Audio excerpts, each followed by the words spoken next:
Buen día, vamos a dar inicio a las clases del segundo parcial y empezamos con el tejido sanguíneo. Recordemos que el tejido sanguíneo es un tejido conectivo que es especializado, que tiene características particulares. Una de ellas es que él es la de posee células que están sumergidas en una matriz extracelular que es líquida, que recibe el nombre de plasma.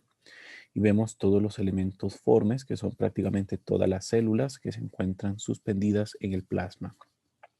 Así como también encontramos algunos elementos o fracciones de células, que son estas que se llaman plaquetas, que también forman parte de este tejido sanguíneo. Y vamos a ir viendo algunas características de la sangre periférica. Se habla de la sangre periférica porque es la sangre que se encuentra en el proceso de la circulación, aunque también tenemos algo que se llama médula ósea, que representaría un componente central de la sangre, que es el lugar donde se da el proceso de la formación de la misma, ¿no? De la sangre periférica. Entonces, desde el punto de vista macroscópico, vamos a ver que la sangre es un líquido rojizo, que según las propiedades que tenga este líquido, ¿verdad? Este tejido líquido, vamos a ver que puede ser rojo sumamente rutilante, ¿verdad? O puede ser rojo más oscuro tirando como a violáceo, ¿no? Pero eso dependiendo mucho de por ejemplo, de las concentraciones de oxígeno, como vamos a ver más adelante, según vamos estudiando, por ejemplo, la molécula de la hemoglobina, que es parte muy importante de este proceso eh, de darle el color a la sangre, ¿no? Pero esto desde el punto de vista macroscópico, vamos a ver que la hemoglobina tiene otros componentes y otras funciones más importantes que intervienen en los procesos de acarreamiento o de transporte de oxígeno, así como de otras moléculas. Normalmente la sangre tiene un pH que vamos a decir que en un paciente normal estándar va a tener un valor de 7.4. Ok, la importancia del pH es que si este pH aumenta, entonces podemos decir que este paciente está entrando en en algo que se llama alcalosis metabólica, cosa que no es muy buena para el paciente. Es decir, el pH de la sangre siempre tiene que estar en 7.4, lo menos que tiene que bajar a 7.35, ok, que son valores que podríamos decir normales, ok. Si tiene menos de 7, vamos a decir que ya este pH se está acidificando y este paciente entonces está entrando en una acidosis metabólica, o qué cosa que no es buena tampoco para el paciente y que casi siempre está relacionada a enfermedades graves, como por ejemplo la disminución del oxígeno en el cuerpo, ¿verdad? Condiciones como por ejemplo el choque, ok, que esto pues ustedes van a hacer correlación clínica más adelante. En general, la sangre, vamos a decir que constituye más o menos, ¿verdad? Eh, a darle peso corporal entre un 7 a un 8% del peso corporal, y el volumen que normalmente encontramos en la sangre es entre 5 a 6 litros en un adulto, que un niño va a ser mucho menos, dependiendo las edades. Circula en su totalidad en el sistema circulatorio, en los vasos sanguíneos, ya sea en el corazón, en las arterias, en los capilares o en las venas. ¿Ok? Vamos a decir que entonces es un tejido conectivo especializado y que está constituido por elementos formes, que en este caso serían las células, y claramente la matriz extracelular, que en este tejido vamos a decir que está constituido por un líquido que se conoce con el nombre de plasma. ¿Ok? Entonces la sangre es muy importante porque es un mecanismo de transporte para el movimiento de moléculas a todo el cuerpo. Y es muy importante que sepan de que existe dos tipos de circulación, que más adelante también lo vamos a ver cuando veamos sistema respiratorio y sistema cardiovascular. Entonces, cuando se dan este movimiento de sangre, por ejemplo, desde el corazón hacia los pulmones, se da principalmente porque en los pulmones se eliminan algunos desechos hacia el espacio alveolar, donde se elimina principalmente CO2 o dióxido de carbono y se va a cambiar por oxígeno. Entonces, ahí hay unos mecanismos de intercambio de gases que vamos a profundizar mucho más cuando hablemos del sistema respiratorio, pero lo que quiero que sepan es que ese oxígeno entra a los eritrocitos y a través de los eritrocitos, que forma parte de los elementos formes de la sangre, va a llevar ese oxígeno de regreso al corazón y a otros órganos, es decir, a todo el sistema corporal. Entonces, por eso decimos de que la sangre es un mecanismo sumamente importante para el transporte de nutrientes de una zona a otra en el cuerpo, ¿no? Así como también podemos decir de que no solo en los pulmones se eliminan desechos, sino que también se eliminan a través de los riñones.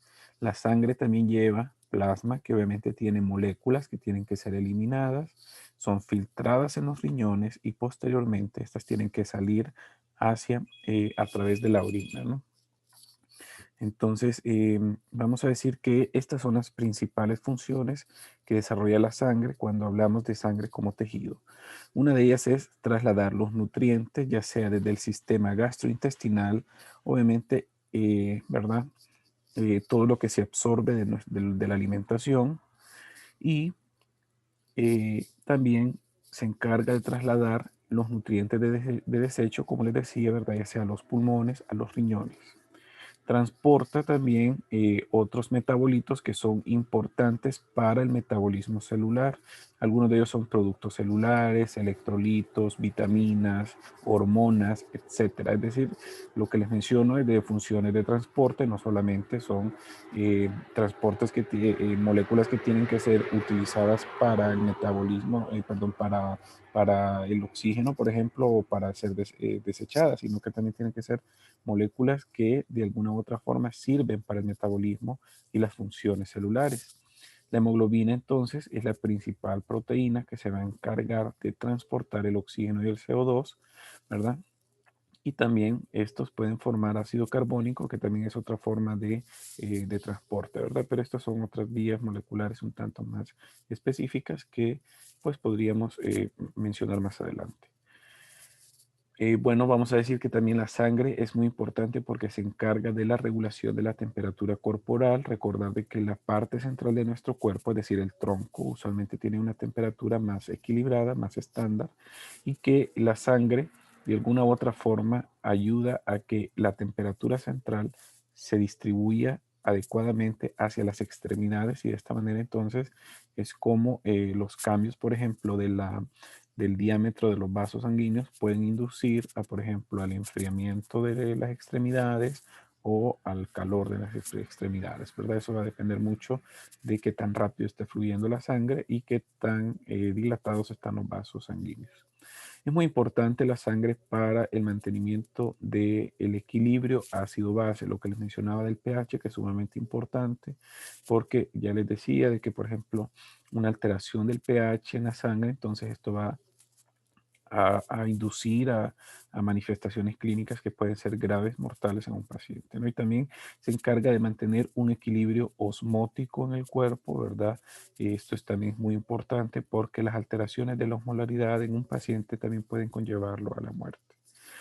La sangre también es muy importante porque esta es una vía para que ocurra el proceso de migración de glóbulos blancos desde los compartimientos del cuerpo, ya sean desde la médula ósea hacia un tejido inflamado o desde la médula ósea hacia otros tejidos que necesiten eh, la presencia de estas células. Por ejemplo, en el proceso de la embriogénesis sabemos de que la formación de los ganglios linfáticos se da secundario a la migración de linfocitos procedentes de la médula ósea, ¿no? Y lo mismo ocurre con la formación del timo para que estos puedan hacer sus funciones y madurar en ciertos órganos.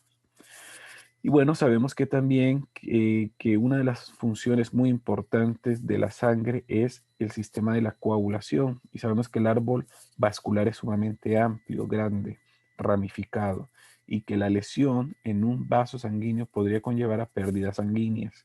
Entonces, el mismo sistema, el mismo tejido sanguíneo tiene la capacidad de evitar eso, ¿verdad? Y eso lo hace con la activación del sistema de la coagulación para evitar de que la misma sangre se elimine por la lesión de este árbol vascular. Y para esto existen un montón de vías que las vamos a conocer también cuando hablemos específicamente de la coagulación. Entonces vamos a hablar en este momento de específicamente del tejido como tal de la sangre y para eso hablamos de la matriz extracelular. Recordemos que la matriz extracelular es líquida, es algo que se llama plasma, y en ella se van a encontrar suspendidos los elementos formes de la sangre, que en este caso son las células sanguíneas y las plaquetas. Y aquí vemos entonces dos conceptos que son sumamente importantes. El primero, pues ya lo hemos mencionado, es el plasma. Ya sabemos que el plasma es el líquido donde están suspendidos todos los elementos formes de la sangre. Y vamos a ver que el principal componente del plasma es agua. ¿Ok? Es agua. Y en esta agua se van a diluir múltiples moléculas. Entre ellas hay muchas proteínas que son sumamente importantes. Por ejemplo, está la albúmina, tenemos el fibrinógeno, las inmunoglobulinas, hay algunos lípidos constituyendo algo que se llaman lipoproteínas. También podemos encontrar hormonas, vitaminas, algunas sales y otros componentes que pueden ser no necesariamente eh, eh, orgánicos, ¿verdad? Pero sí, por ejemplo, eh, podemos identificar, por ejemplo, magnesio, eh, potasio, etcétera, ¿verdad? Que ya estos son algún tipo de electrolitos, ¿no? Entonces recuerden que esto es prácticamente la matriz extracelular de la sangre. Cuando nosotros separamos la matriz extracelular, es decir, el plasma de la sangre, siempre se va a formar una capa que se llama capa de leucocitos, que más o menos representa el 1% de la sangre. ¿Ok? Y en esta capa de leucocitos también encontramos plaquetas y que en conjunto con los leucocitos forman cerca del 1% de la sangre. Y luego las hematíes, que son los otros componentes o los elementos formes de la sangre. Hematíes es lo mismo que nosotros digamos glóbulos rojos o eritrocitos, representan más o menos entre un 42 a un 47%, esto dependiendo la edad y el sexo del individuo. ¿Ok? Entonces esto se va a separar cuando nosotros centrifugamos un tubo de ensayo, por ejemplo, con una determinada cantidad de sangre, separamos entonces los elementos formes, que serían todos estos, y este sería el plasma. Lo que quiero que recuerden es que estos hematíes, cuando ya una vez se han separado, van a constituir lo que clínicamente conocemos con el nombre de hematocrito. El hematocrito entonces sería el volumen de glóbulos rojos comparado al total de la sangre. Entonces, esto nosotros lo podemos estudiar si nosotros en un tubo de ensayo ponemos sangre y le agregamos un anticoagulante. Los más comunes que se pueden utilizar son la heparina, se puede utilizar citrato sódico o EDTA. Y luego esto se va a centrifugar para que se puedan separar los elementos formes de la sangre. ¿Qué pasa si nosotros no agregamos un anticoagulante a la muestra? Pues fácil, sencillo. Si esta sangre no tiene un anticoagulante, entonces se va a coagular y vean ustedes de que se va a formar un coágulo sanguíneo que va a estar constituido por una red de fibrina, porque el fibrinógeno que estaba constituyendo parte del plasma se va a activar para formar fibrina, va a atrapar a todas las células de la sangre y va a formar un coágulo. Entonces, el resto del líquido que queda en el tubo de ensayo ya no va a tener fibrinógeno porque el fibrinógeno se activó para formar fibrina. Por lo tanto, este líquido va a constituir algo que conocemos con el nombre de suero. ¿Ok? El suero siempre va a tener el mismo tipo de proteínas, a excepción de que no va a tener fibrinógeno. ¿Ok? Pero sí va a tener albúmina, sí va a tener inmunoglobulina, sí va a tener vitaminas y todos los otros componentes que hemos visto, pues también se van a encontrar en el suero. La composición entonces del plasma, pues aquí vemos más o menos que el 91 al 92% de este plasma es agua. El resto, 7 al 8% son las proteínas, ¿ok? Las más importantes serían albúmina, globulinas o inmunoglobulinas y el fibrinógeno, ¿verdad? Las globulinas también podríamos hablar de las gamma globulinas. Bueno, y entre el 1 al 2% estamos hablando de este montón de solutos que realmente son pocos, pero también son parte muy importante de los componentes del plasma sanguíneo. Y hablamos, por ejemplo, de los electrolitos, sodio, potasio, calcio, magnesio, cloruro, ¿verdad? Por ejemplo, bicarbonato, sales, fosfatos, ¿verdad? Etcétera. Luego tenemos otras sustancias nitrogenadas no proteicas, como el ácido úrico, la urea, la creatinina, la creatina, ¿okay? O las sales amoniacales, por ejemplo. Los nutrientes, hablamos por ejemplo de glucosa, lípidos y aminoácidos. Recordar que estos casi siempre van a viajar. Por ejemplo, si glucosa, ¿verdad? Pues pueden viajar en forma de monómeros para cada uno de estos componentes, ¿no? El- los gases, por ejemplo, ya hemos mencionado el oxígeno, el dióxido de carbono, el nitrógeno, también pueden viajar a través del torrente sanguíneo y algunas sustancias reguladoras, como por ejemplo las enzimas, las hormonas o las vitaminas, también pueden viajar a través, ¿verdad? Y ser parte de estos solutos que componen el plasma. Entonces aquí vemos nuevamente lo mismo que hemos mencionado y vamos haciendo una introducción a esta parte de la sangre que hemos separado, que serían los eritrocitos, y esta capa que está aquí, que representa el 1%, que es una capa muy delgada, que serían prácticamente toda esta capa de leucocitos y plaquetas, donde encontramos a los leucocitos y a las plaquetas. Aquí nada más ver que del 100% de las proteínas, el 58% más o menos representa albúmina, el 37% más o menos serían las globulinas, solo el 4% es fibrinógeno y 1% serían otras proteínas reguladoras, ¿verdad? Esto es del 100% de las proteínas. Y bueno, nosotros podemos estudiar los elementos formes de la sangre gracias a que podemos hacer frotis de sangre. Los frotis de sangre periférica, nosotros podemos obtener sangre de cualquier forma, pero las formas más adecuadas ya son con un pinchazo, con una lanceta, así como lo vemos acá en uno de los dedos, con un tubito capilar. Nosotros obtenemos sangre, ponemos la sangre sobre la lámina y luego la extendemos para hacer un frotis, ¿verdad? Y luego lo vamos a colorear. Pero también podemos obtener sangre de una venopunción, por ejemplo, en nuestros pacientes a los cuales se les quieren hacer múltiples estudios de química analítica, de hemograma, etcétera, con un tubito capilar fácilmente. eh, Se introduce sobre el tubo de ensayo donde se guardó la sangre y luego eso se va a distender, ¿verdad? Eso se va a extender para poder hacer un frotis de sangre periférica. Y nosotros lo vamos a colorear con tinciones que son conocidas en general, son conocidas con el nombre de Romanovsky. ¿Okay? Romanovsky es la técnica, como vamos a decir, como global, que siempre va a estar constituida por tinciones hechas a base de azul de metileno y de eosina en diferentes pHs y concentraciones. Podríamos identificar, por ejemplo, algunos ejemplos de tinción de Romanovsky, la tinción de Wright y la tinción de Hiemsa. Con ambos, cualquiera de estas tinciones, nosotros casi siempre utilizamos tinciones de Wright, aunque nos dejan un poco las tinciones un poco más oscuras de lo usual.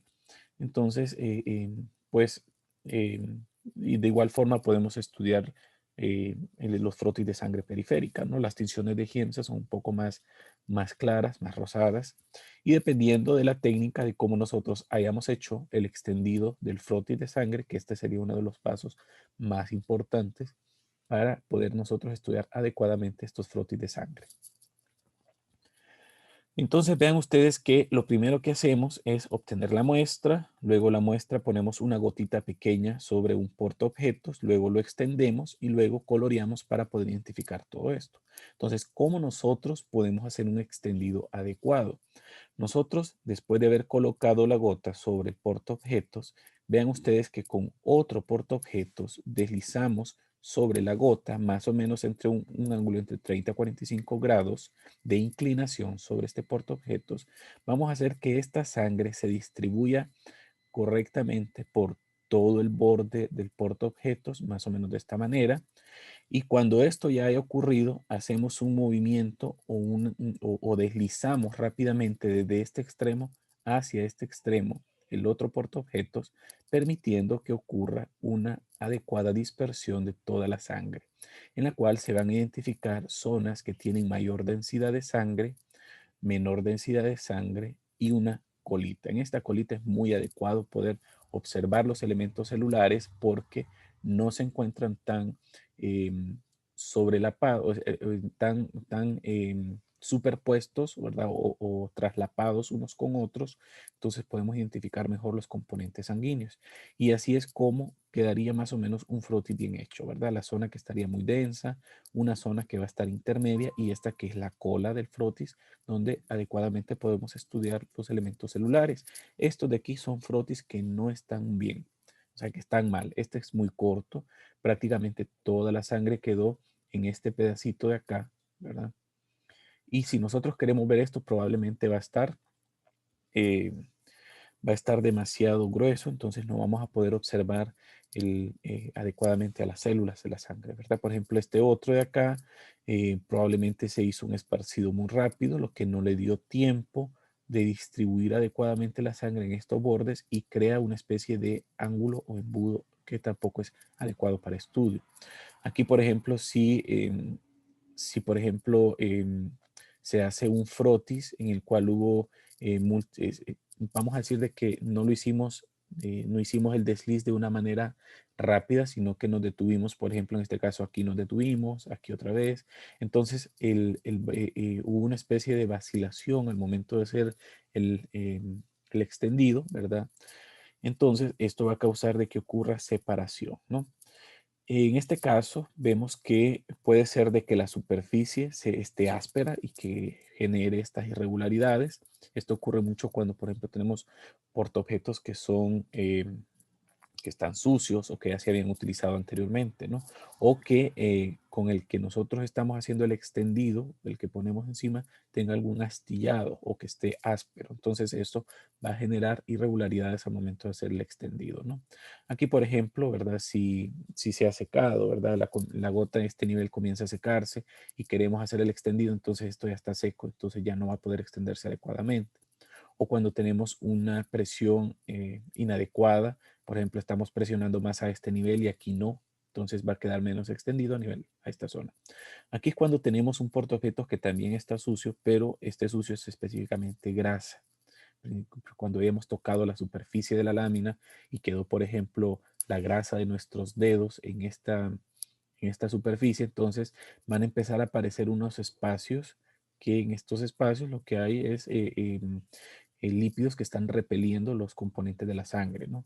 Y en este caso, cuando evitamos de que haya una dispersión adecuada a nivel de toda la anchura del portaobjetos que estamos poniendo sobre este otro portaobjetos con el que vamos a hacer la dispersión y no esperamos a que la sangre llegue a los extremos para hacer el barrido. Entonces, de esta manera nosotros pues evitamos, en este caso, ¿verdad? Pues no hay una dispersión adecuada y pues va a quedar muy concentrada la sangre. Y luego de haber hecho el extendido, pues podemos dejar secar la sangre y luego hacemos la tinción. Vean que esta tinción realmente no es nada difícil. Simple y sencillamente colocamos las láminas. Por ejemplo, esta es una coloración automatizada, aunque nosotros lo podemos hacer directamente sobre la lámina. Nosotros podríamos claramente poner por ejemplo, así una capsulita de Petri, las dos varillas, y en estas varillas poner las láminas que queremos colorear y luego con un gotero agregar el Wright, ¿ok? Y luego el Wright, que es una tinción ya homogénea, ¿verdad? Simple y sencillamente ustedes lo dejan eh, que coloree, ¿verdad? Hay algunas que uno solo tiene que esperar un minuto, hay otras que uno tiene que esperar 3 minutos, otras entre 5 a 6. Entonces, dependiendo mucho, como les digo, la concentración, el pH, ¿verdad? Que tenga esta solución o este colorante, entonces se puede hacer directamente así, ¿verdad? O en algunas otras opciones, hay algunos tubitos Coupling o estos contenedores Coupling donde se pone el colorante y se sumergen las láminas y estas quedan aquí inclinadas, ¿verdad? Y se están coloreando directamente. Luego de haber coloreado, entonces nosotros retiramos, ya sea de cualquier forma que nosotros hagamos esto, y luego hacemos un lavado con agua de grifo de la llave, y con eso entonces eliminamos el exceso del colorante, y esta lámina solo hay que ponerla a secar y está lista para observarse. Entonces, esta sería una buena área para identificar y para observar el frotis. Nosotros siempre buscamos donde los eritrocitos se vean así. ¿ok? Digamos que este es un paciente que no tiene alteraciones en la sangre y vemos que los eritrocitos tienen un área central clara y un área que se mira un poquito más oscura hacia la periferia. Este es un área adecuada para poder evaluar la celularidad en estos casos, ¿no? Y así es como nosotros identificamos los otros elementos formes de la sangre. Vemos a los leucocitos, a los eritrocitos y aquí vemos a las plaquetas. Entonces, esta tinción de Wright y Giemsa, ya dijimos que los principales colorantes que se utilizan casi siempre son neutros, por ejemplo, el azul de metileno, que es un colorante básico, y la eosina, que también es un colorante básico, ¿no? Entonces, el azul de metileno puede generar coloraciones que se llaman metacromáticas, que generan coloraciones purpúricas con tendencia a verse rojizas, ¿no?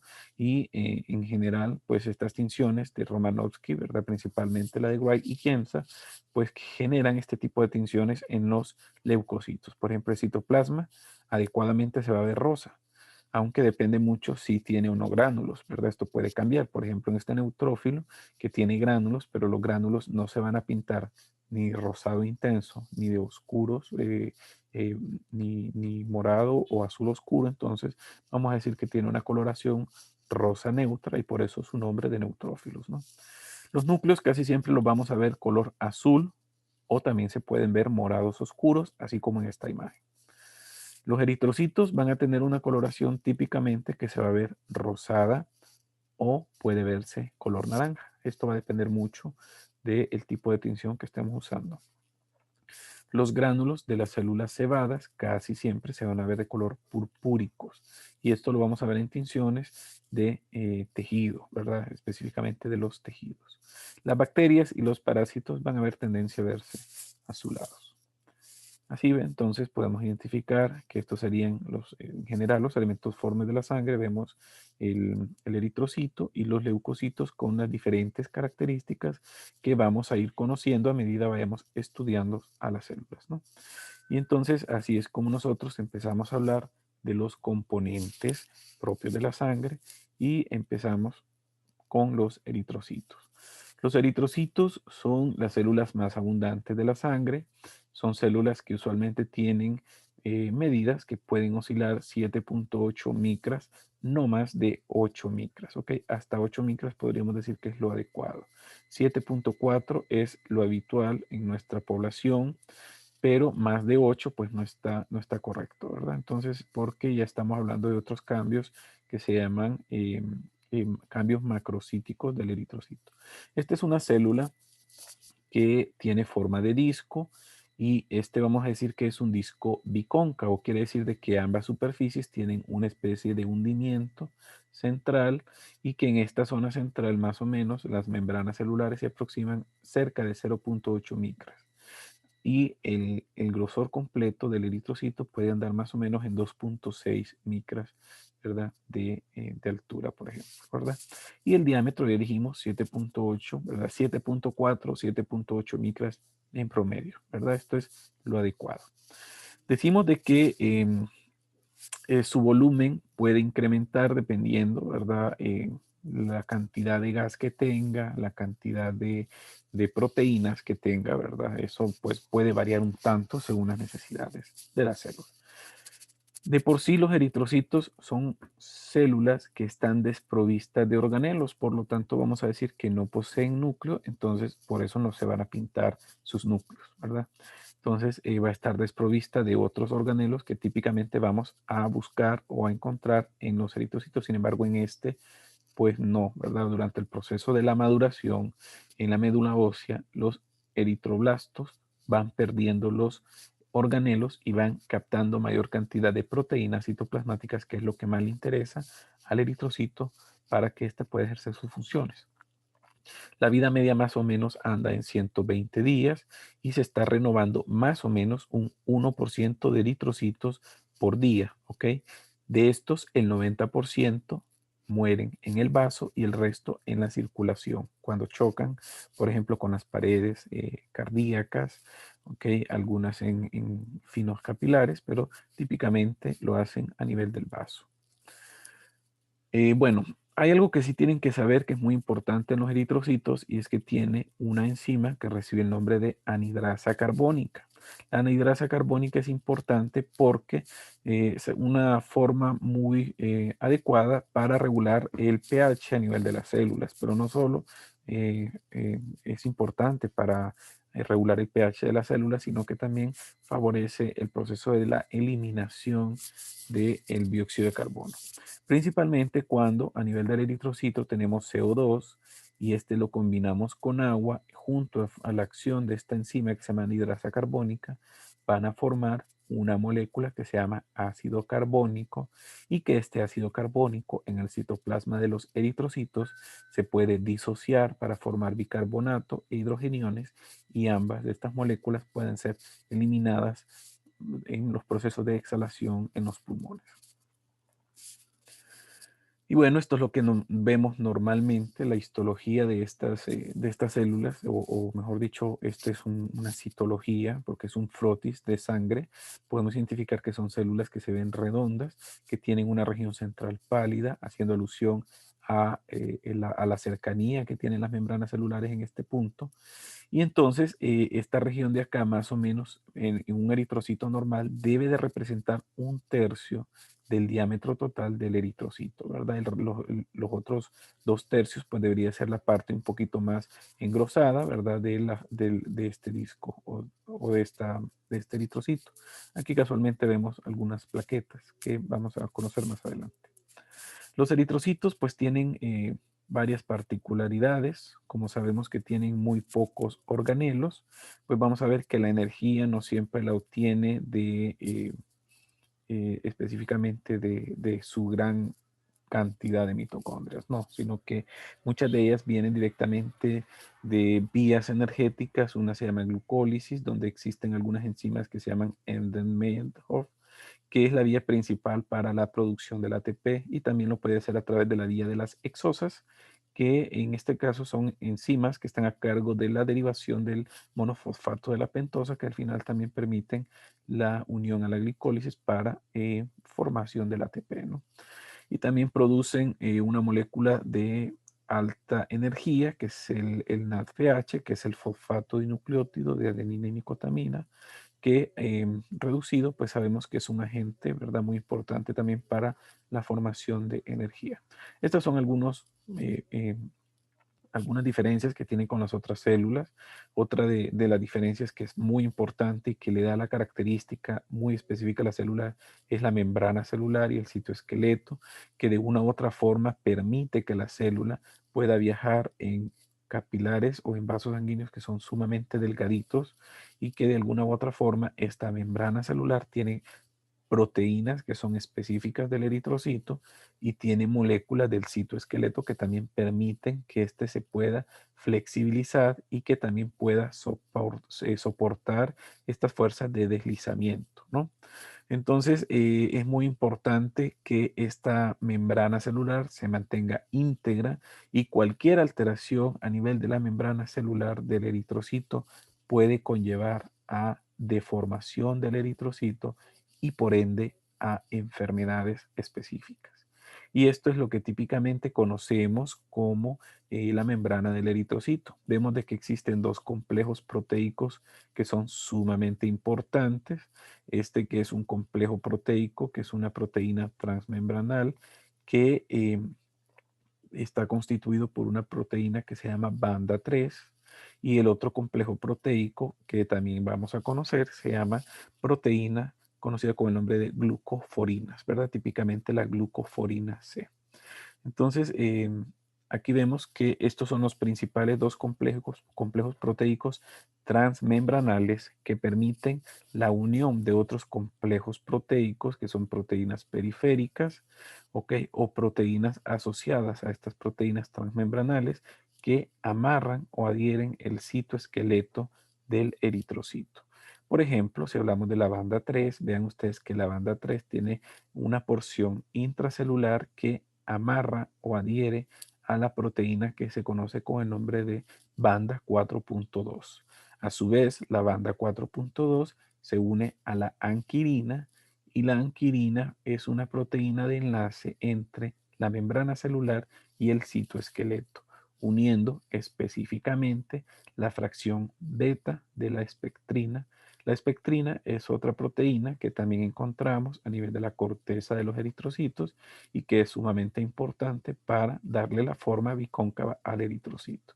Entonces, estas son dos proteínas muy importantes que están relacionadas, vean ustedes, a la banda 3, así como la banda 4.2. En el caso del complejo de las glucoforinas, vean ustedes que la glucoforina está unida hacia su porción intracelular a una proteína que se llama proteína 4.1, que amarra justo la parte más distal de la fracción beta de la espectrina junto a la actina del citoesqueleto de la célula. Entonces, de esta manera, esta banda 4.2 también, perdón, 4.1 también puede amarrar a la misma actina em, en este caso, con las fracciones alfa de la espectrina y formando entonces estos puentes interproteicos que ayudan a unir a la actina del citoesqueleto. Entonces, ven ustedes que la actina tiene una relación, casi vamos a decir, intrínseca con las glucoforinas. Y esto es típicamente lo que vamos a ver en pacientes, por ejemplo, que tienen deficiencia o mutación de la glucoforina C, casi siempre van a tener tendencia a tener eritrocitos que van a tener forma elíptica, algo que se llama eliptocitosis hereditaria, en la cual pues va a estar mutada esta glucoforina, no se va a poder dar este anclaje a nivel de la membrana celular, entonces la célula ya no va a ser en forma de disco, sino que va a ser forma elíptica, ¿verdad? Se llama eliptocitos. La antigenicidad de los eritrocitos se da gracias a que en su membrana celular existen algo que se llaman anticuerpos, ¿verdad? Estos anticuerpos realmente son, si hablamos específicamente de conceptos, vamos a hacer que son glucoproteínas que son empleadas por el sistema inmunitario para identificar y neutralizar elementos extraños. Entonces, un anticuerpo, vamos a ver que usualmente nuestro cuerpo los conoce y los produce, ¿verdad? Son las típicas inmunoglobulinas que ayudan a amortiguar a los antígenos. Los antígenos entonces serían sustancias que pueden ser reconocidas por estos anticuerpos o en general por el sistema inmunitario adaptativo y puede determinar si estos antígenos son propios o son ajenos. Entonces, si un antígeno es propio, nuestro sistema inmunitario lo va a tener contacto con él y va a decir, si este es propio de nuestro cuerpo, entonces no lo vamos a atacar. Pero si es algo ajeno a nuestro cuerpo, entonces sí puede suscitar una respuesta inmunitaria.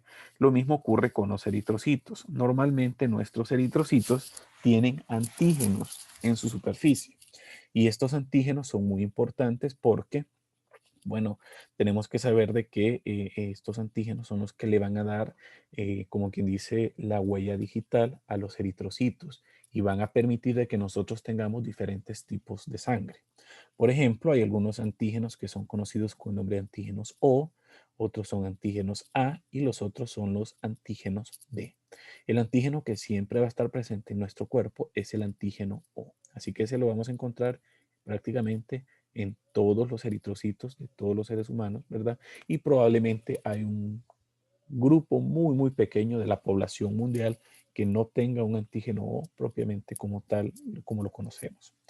Aunque sabemos que hay variantes, pero de igual forma son antígenos que son reconocidos por nuestro sistema inmunitario en general, ¿verdad? Es como una huella digital conocida por todo el sistema inmunitario, por todo el sistema adaptativo. Sin embargo, el antígeno A y el antígeno B pueden ser algunos antígenos que pueden variar, ¿no? Estos, hay pacientes que no tienen ni el antígeno A ni el antígeno B, y esos pacientes son conocidos con el nombre de sangre tipo O. ¿Ok? Y estos hay otros pacientes que tienen solo el antígeno A y el antígeno O, porque el antígeno O siempre se va a encontrar, entonces estos pacientes van a ser pacientes sangre tipo A. Hay algunos otros pacientes que van a tener el antígeno A y el antígeno B, entonces van a ser pacientes que tienen tipo de sangre AB. Y así entonces vamos a ir conociendo esto. Entonces, estos antígenos realmente en nuestros eritrocitos van a estar constituidos por una proteína de tipo glucoforina a la cual se van a agregar cadenas pequeñas o cortas de glucosa, que son los típicos oligosacáridos. Y aquí vemos, por ejemplo, el antígeno O, donde principalmente se une una glucosa, una galactosa, una N-acetilglucosamina y se vuelve a unir otra glucosa, ¿verdad? Entonces, de esta manera se forma una cadena típica del antígeno O. Y así vemos cómo pueden variar otros tipos de antígenos. Entonces, de esta manera vamos a ver que existe la sangre, que es la sangre tipo A, la sangre tipo B, tipo AB y la sangre tipo O. Ya dijimos que esta sangre, en general, todas van a tener el antígeno O, pero por ejemplo, recuerden que es antígeno, que es algo propio del cuerpo. Pacientes que tengan o personas que tengan sangre tipo A no pueden recibir sangre tipo B porque la sangre tipo E lleva a reacciones inmunitarias porque nuestro cuerpo no conoce, en este caso, el antígeno B. Por ende, si nosotros le ponemos sangre a un paciente que tiene sangre tipo B, esto es muy grave porque el sistema inmunitario va a proceder a formar anticuerpos o inmunoglobulinas en contra del antígeno B y van a suscitar una respuesta inmunitaria en el antígeno B. Entonces, de esta manera van a destruir el antígeno B y eso pues puede llegar a ser muy grave porque es un proceso de hemólisis que puede ser abrupto, llega después de unos días y pues esto, como les digo, es muy delicado. En el caso de un paciente que tenga sangre tipo B, pues obviamente no puede recibir sangre tipo A y si en un caso recibiera sangre tipo A, va a desarrollar anticuerpos anti-B.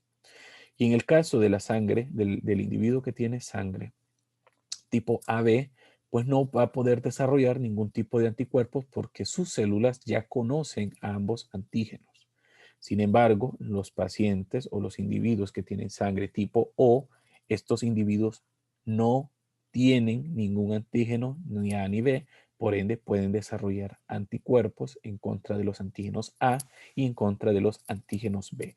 Y esto es lo que ocurre, por ejemplo, vean ustedes, tenemos un antígeno de superficie tipo B, ¿verdad? Por ejemplo, en este paciente que le hayamos puesto sangre tipo B, entonces su superficie de los eritrocitos que se le puso tiene el antígeno B, desarrollan los anticuerpos tipo B, estos anticuerpos se van a unir al antígeno así y estos antígenos se van a empezar a aglutinar, que es el proceso de agrupamiento, ¿verdad? Por opsonización de estos anticuerpos.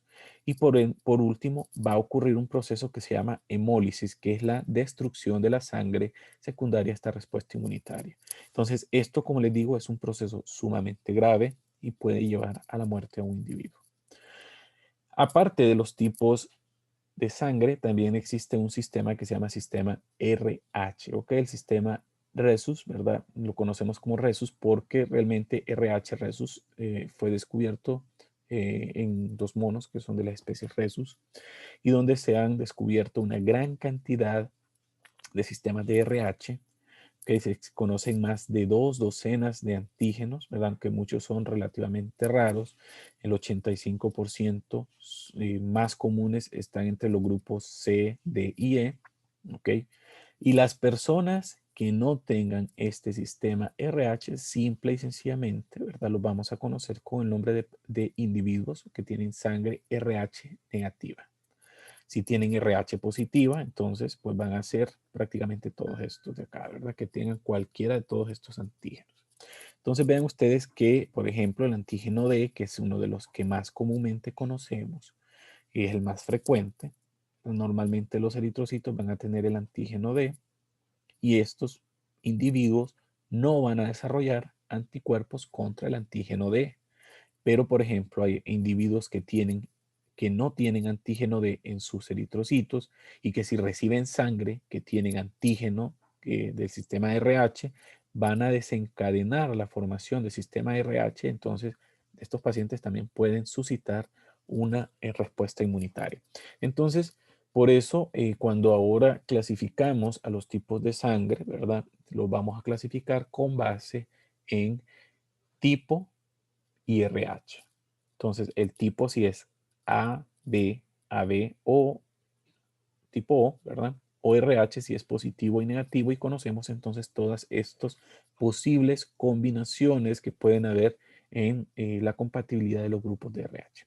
Entonces, por ejemplo, aquí tenemos un listado de donadores y lo cruzamos con los receptores según los tipos de sangre. Entonces, vean ustedes de que, por ejemplo, un individuo que tenga una sangre AB positiva, este individuo puede recibir sangre de todo mundo, ¿ok? Puede recibir de todo mundo. Sin embargo, este individuo solo le puede donar a alguien que también sea AB. El donador universal, porque prácticamente no posee ningún antígeno aparte del O, este puede ser un donador universal y por eso puede darle prácticamente a todos los pacientes que tengan cualquiera de estos tipos de sangre.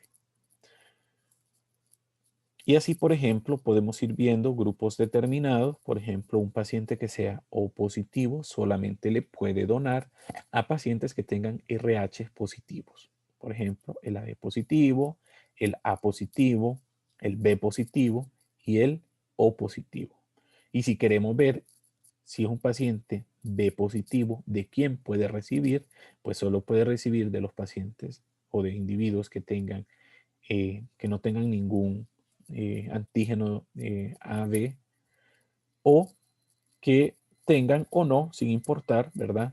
El antígeno RH, por ejemplo, ¿verdad? Puede recibir de un O negativo, de un O positivo, de un B negativo o de un B positivo.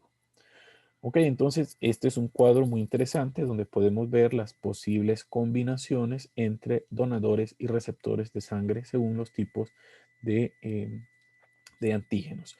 Recuerden que todos estos antígenos que forman, que encontramos en estos eritrocitos, nosotros podemos determinar estos tipos de sangre. Y desde el punto de vista de biología molecular, todos estos antígenos son oligosacáridos. Y si recuerdan el término de oligosacárido en la superficie de las células, en nuestro primer parcial nosotros conocíamos de que estos oligosacáridos eran lo que conocíamos con el nombre de glucocálix, ¿verdad? Es un sinónimo, oligosacáridos de superficie de membranas celulares es igual a glucocálix.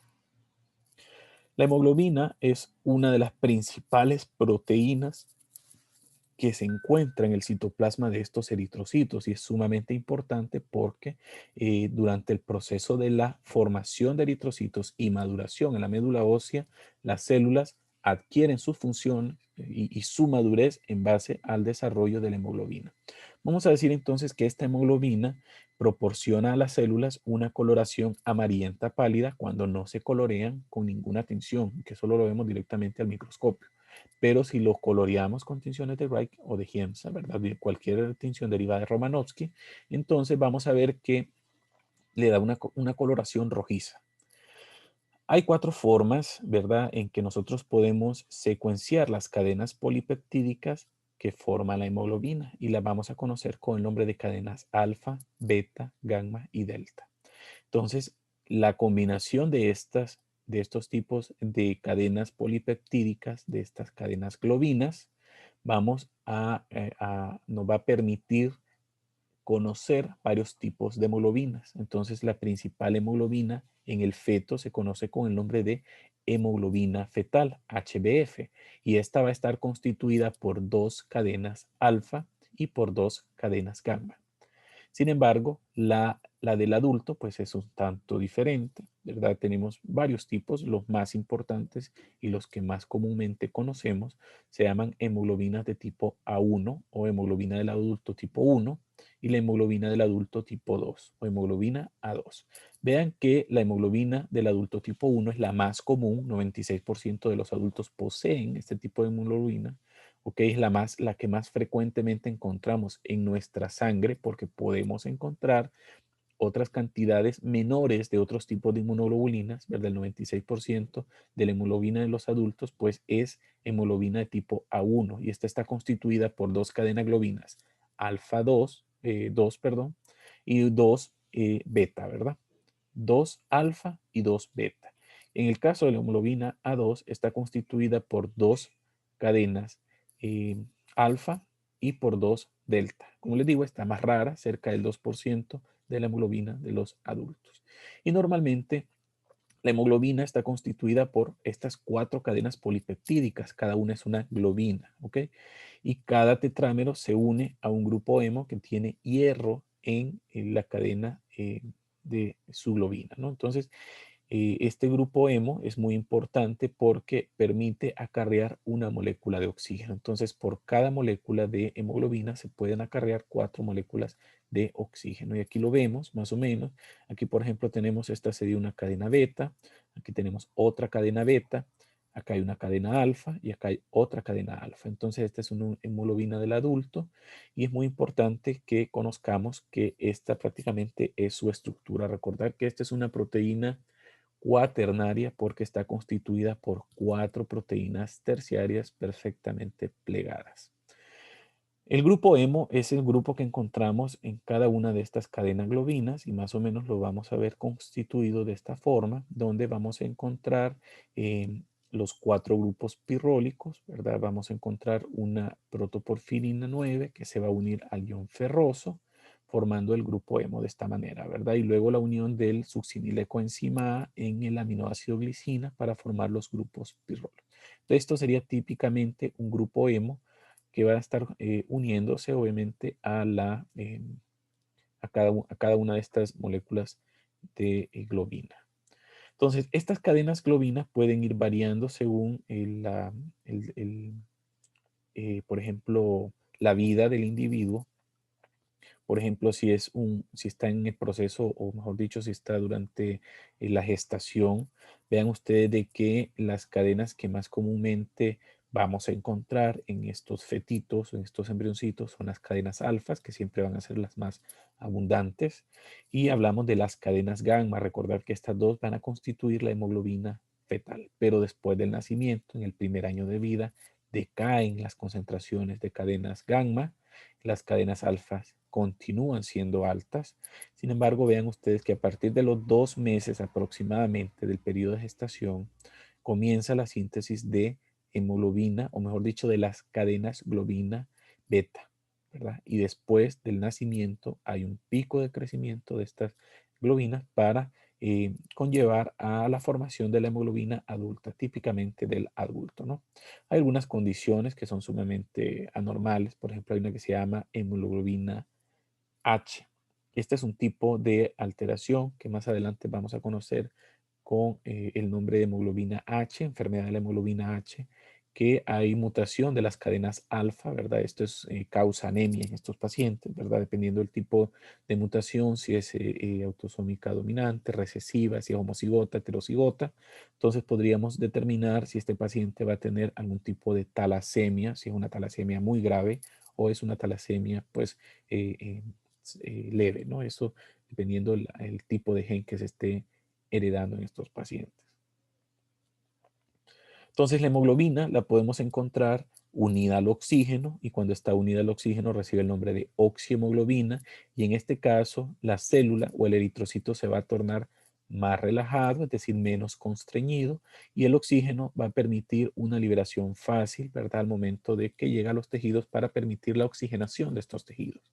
Porque recuerden que el oxígeno se une a la hemoglobina, específicamente al grupo hemo, al grupo ferroso, y este lo va a liberar. Y al liberar entonces el oxígeno, ¿verdad? Su sitio va a ser ocupado por una molécula que se llama 2,3-difosfoglicerato y se va a formar una hemoglobina que se llama desoxihemoglobina o hemoglobina tensa, ¿ok? Pero luego llega otra molécula que se llama el CO2, cuando ya entra el CO2 desde los tejidos hacia el eritrocito y se va a formar otra hemoglobina que se va a llamar carboxihemoglobina, que en este caso, ¿verdad? Van a haber bajas concentraciones de oxígeno y va a haber mayor concentración de CO2 y esta entonces va a permitir de que se una a el grupo hemo, ¿verdad? Vean ustedes de que en el sistema vascular, por ejemplo, el sistema venoso tiene bajas concentraciones de oxígeno, en los capilares pulmonares, a medida va pasando por los alvéolos, la presión de oxígeno va a ir aumentando, hace una especie de curva, incluso baja un poquito antes de llegar al corazón. Y luego, en el sistema arterial, mantiene concentraciones casi constantes de oxígeno y llega a los capilares, de los tejidos y hace una curva en decaída, ¿verdad? Cuando ocurre el proceso de oxigenación de los tejidos, entonces los eritrocitos, la hemoglobina baja el oxígeno y vuelve a caer en un estado basal en el sistema venoso como lo encontramos al inicio. Entonces, bueno, hasta aquí hemos conocido un poco de los eritrocitos, de la hemoglobina y cómo estos funcionan. Ahora quiero que hablemos un poco de los leucocitos, ¿verdad? Los leucocitos son conocidos con el nombre de glóbulos blancos. Leuco viene del latín eh, blanco, ¿verdad? Hace alusión al término blanco y cito, ¿verdad? A las células. Entonces serían los glóbulos blancos. Vamos a conocer de que los leucocitos los vamos a categorizar en dos grupos. Un grupo recibe el nombre de granulocitos y el otro grupo serían los agranulocitos.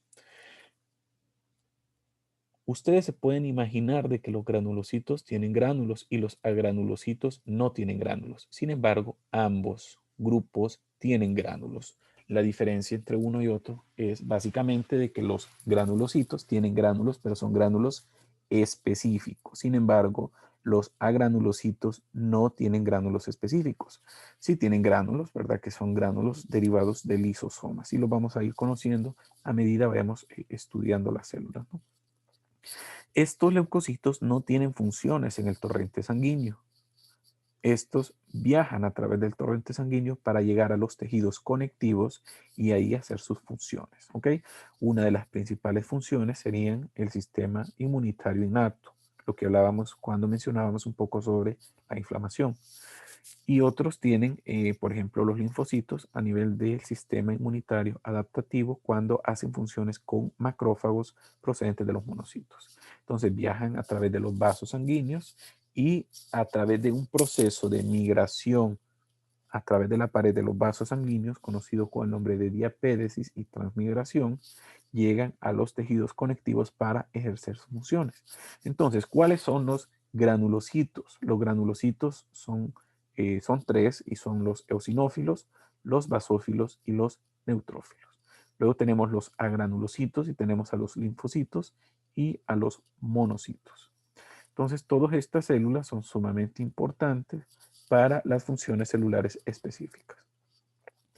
Empezamos a hablar del neutrófilo. Vamos a decir que los neutrófilos son los leucocitos que más abundantemente encontramos formando parte de estos leucocitos.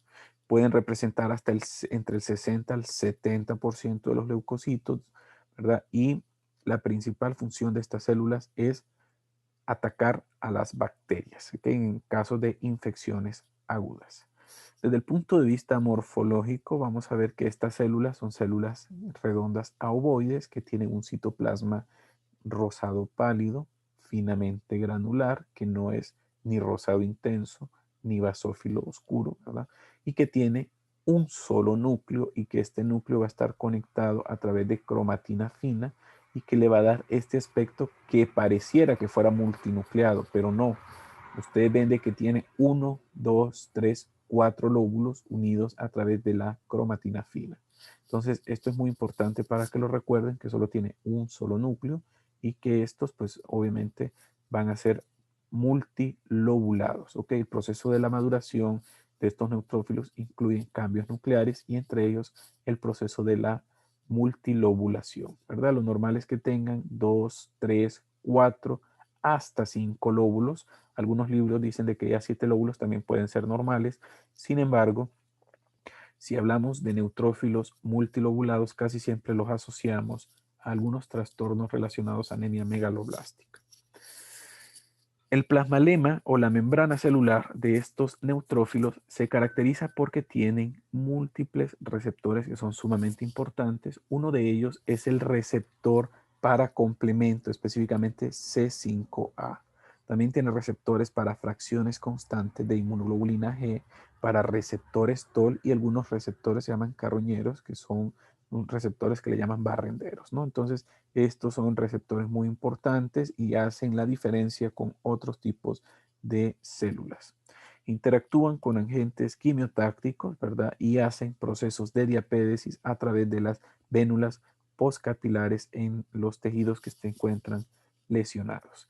Este es un típico neutrófilo. Vean ustedes que está unido por cromatina sumamente fina, y que solamente tiene un núcleo. Aquí los gránulos, si nosotros comparáramos con otras células, con el eosinófilo, por ejemplo, se ven neutras, por eso su nombre, neutrófilos, ¿ok?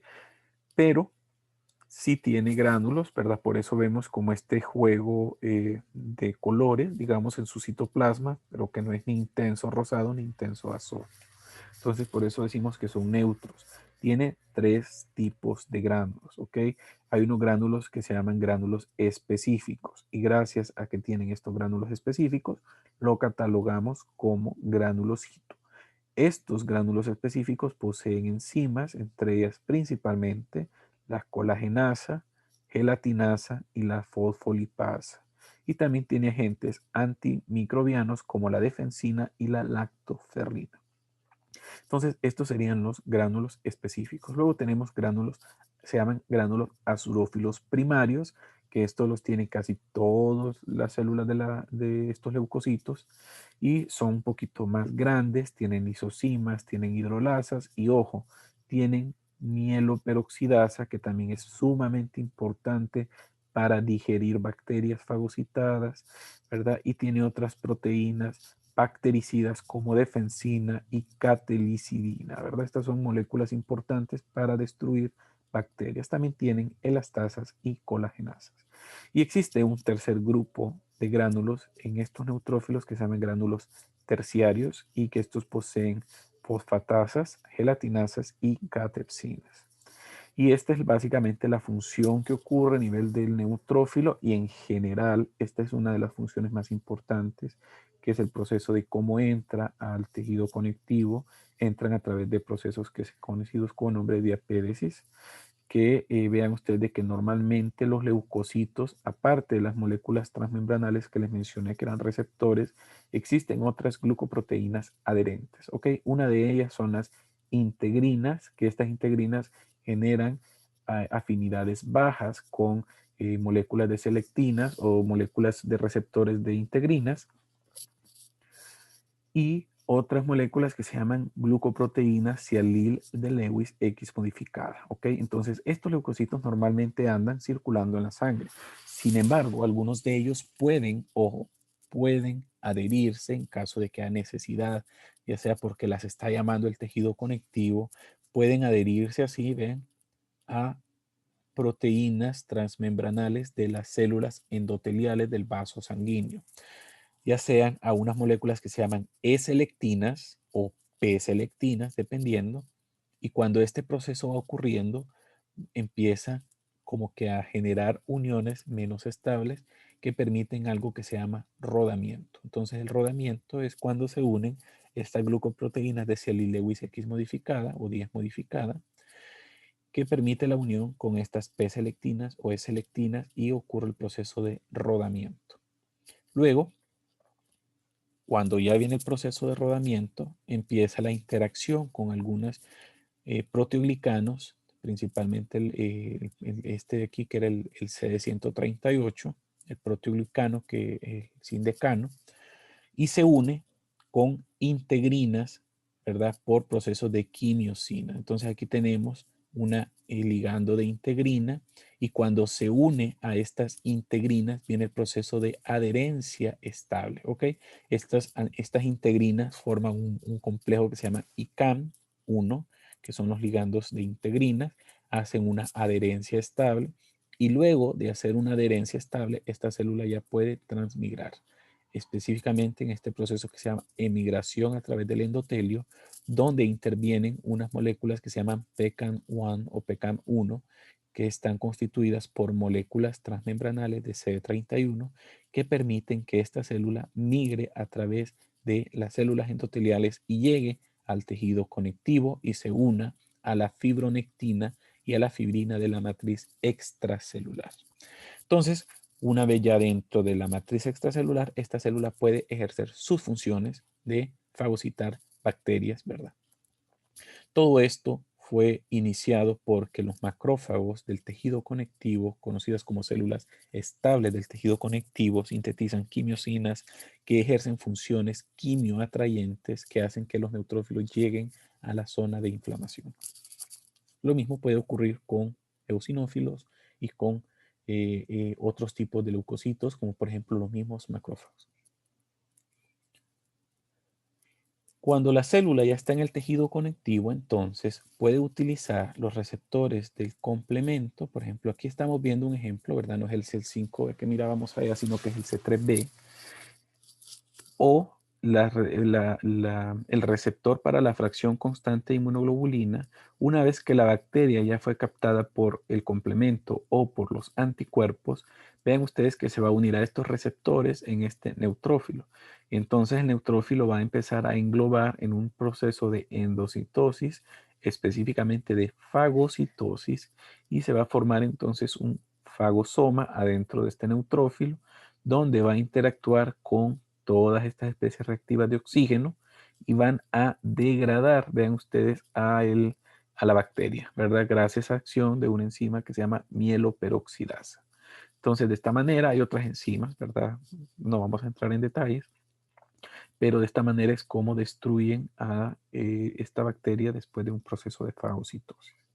Entonces, bueno, este es un resumen: unión del agente bacteriano al receptor del plasma-lema del neutrófilo, formación del endosoma, formación de especies reactivas de oxígeno que atacan al microorganismo, liberación de las enzimas catalizadoras de los gránulos azurófilos, y luego este neutrófilo va a morir junto a todo este proceso, a todo este procedimiento de fagocitosis, ¿verdad?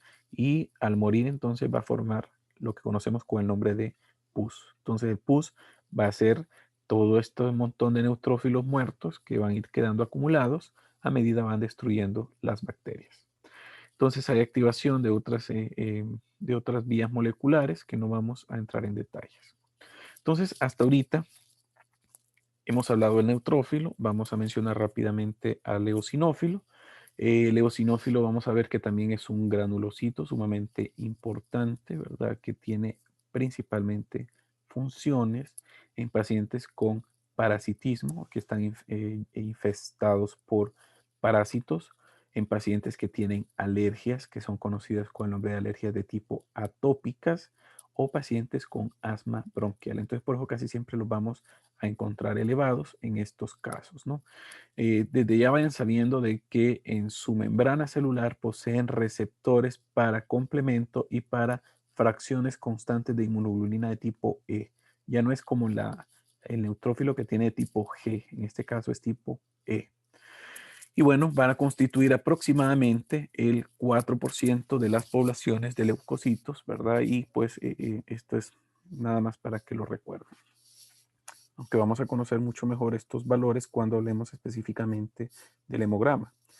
Estas células se van a estimular principalmente por la función de una interleucina que se llama interleucina 5, que es una interleucina que va a estimular a la liberación y proliferación de los precursores de eosinófilos a nivel de la médula ósea. Desde el punto de vista estructural, vamos a hablar un poquito de la morfología. Estas células son típicamente binucleadas, quiere decir que tiene, bilobuladas, ¿ok? Solo tiene un núcleo y que va a tener dos lóbulos que van a estar adheridos por una cromatina fina, y su citoplasma, vean ustedes que va a estar lleno de gránulos rosados intensos, son rosados que van a hacer diferencia, por ejemplo, este que es un neutrófilo. Entonces, típicamente bilobulados con gránulos rosados intensos en su citoplasma, y que a la microscopía electrónica, pues aquí vemos que pueden identificarse dos tipos de gránulos claramente diferenciables, y aquí lo vemos. Por ejemplo, los gránulos se llaman específicos o secundarios, y estos se caracterizan porque tienen un centro que se ve electrodenso y una región externa que también es electrodensa, ¿no? Entonces, la región, aquí es donde vamos a tener un montón de proteínas y enzimas que son específicas del eosinófilo, que más adelante se las voy a mencionar.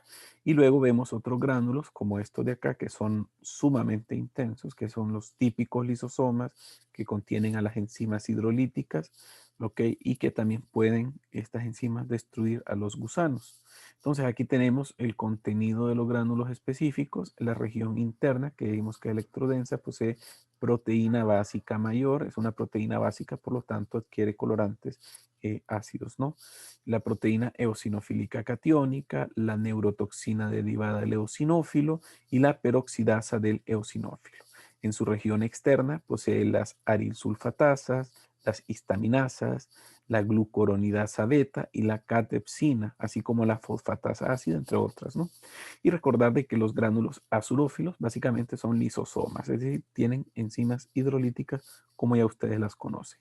Así se mira típicamente un eosinófilo, vean que su citoplasma posee abundantes gránulos rosados intensos.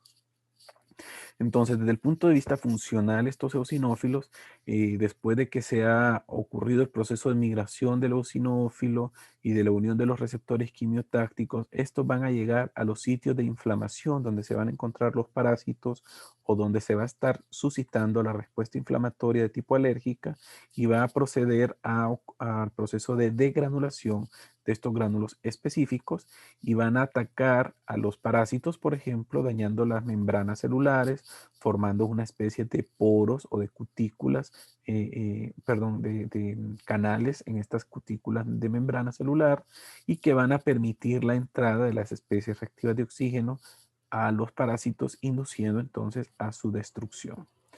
Los basófilos son células muy similares a los eosinófilos, sin embargo, estos representan menos del 1%. También poseen receptores para inmunoglobulina E, diferente al neutrófilo y similar al eosinófilo. Su núcleo casi siempre va a ser un núcleo bilobulado, que puede ser similar al del eosinófilo, pero muy diferente al del neutrófilo, y puede ser parecido.